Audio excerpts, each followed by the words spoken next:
This story is from Japan. Once long ago, there was a girl called Tokoyo, and she lived with her father, who was a samurai.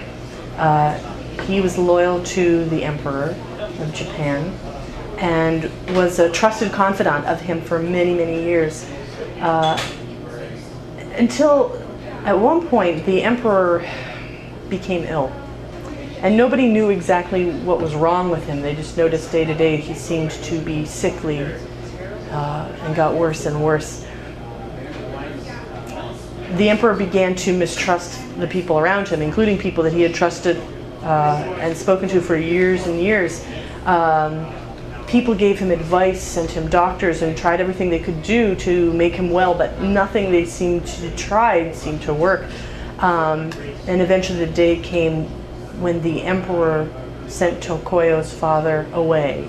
He sent him into banishment to the faraway Oki Islands. Tokoyo heard the news that her father had been banished and was distraught. But she decided that the only thing that she could do was to try and find her father and at least live with him in his banishment and keep him company. So she traveled for many days, looking and inquiring and trying to find where the Oki Islands were, until she got to a shoreline. All she had with her was her father's dagger and the clothes on her back. She found a small boat that she used to travel across to the Oki Islands that were just a little ways offshore. And the sea was dark, and there were storms approaching. But she just kept going until she got there to the edge of the far shore of the closest island. She traveled around a little path till she came up to the top of the cliff that formed the top of the island. And at the top of the cliff, she saw there was a priest and a young woman who were just at the very, very edge, looking down where the water crashed against the edge of the cliff, that portion of the island. And she saw that the young woman was crying, and the priest looked very solemn. And she went over and she asked them what was wrong. The priest explained to her that the islands had been cursed by a terrible serpent that lived in the waters around that portion of the island. And every year, the people of the island were forced to sacrifice one of their youngsters to this creature. They had to throw one of them into the water where the child was devoured by this serpent creature that lived in the water. And this girl was to be this year's sacrifice. Well, Tokoyo had, before her father had been banished, she had actually trained with the pearl divers who lived around a different area of Japan where she had lived with her father in their more prosperous times.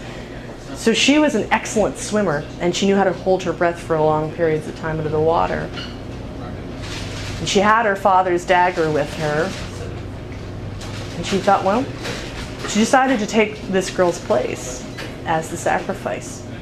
So she sent this girl back to her home, and she put the dagger between her teeth, took a deep breath through her nose, and dove down into the water. And she went through the surface, and it was extremely cold, but she pushed her way through the water, lower and lower. And there down at the base of the cliff, beneath the waves, she found a cave, an opening into the side of the cliffs. At the opening, right at the mouth of the cave, she saw there was a small statue. But before she had a moment to examine the statue, the serpent creature came roiling and coiling its way out of the cave towards her, and it opened its great mouth. There were huge fangs coming closer and closer. Tokoyo, being an excellent swimmer, was able to move out of its way quickly, and she swam up right behind it and stabbed it right in the eye. Underwater, presumably, it can't hear the thing scream, but some kind of green, icky substance came flowing out of its eye, so she knew she had done some damage. She pulled out her dagger, and she kicked and pushed her way up to the surface of the water to get another breath. Pushed her way back down, and there she found the serpent was still there at the mouth of the cave, struggling and roiling as its eye, its wounded eye, began to seep more and more of this green goo. And she came up right underneath it and stabbed with her father's dagger right up through the underside of its jaw. And that was that. Well, she managed to pull the corpse of the thing up to the surface of the water and come to the edge of the beach, by the edge of the shore there, where the priest and the girl that she had sent away and a lot of the other villagers had come to see what had happened and what was the result of her fight with this serpent. She brought up the corpse of this thing, and the villagers were very, very excited to see that it had been killed. But Tokoyo was curious still about the statue that she had seen at the mouth of the cave, so she dove once more down into the water and went to the mouth of the cave, and she pulled out this small statue made of wood. And when she got it out of the water and looked more carefully, everybody agreed that it looked very much like the emperor who had fallen sick. Well, she kept the statue with her, and the villagers brought her to where her father had been living in banishment there on the island. And she stayed with him for many months until word came from the emperor that her father had been recalled and forgiven and his banishment rescinded.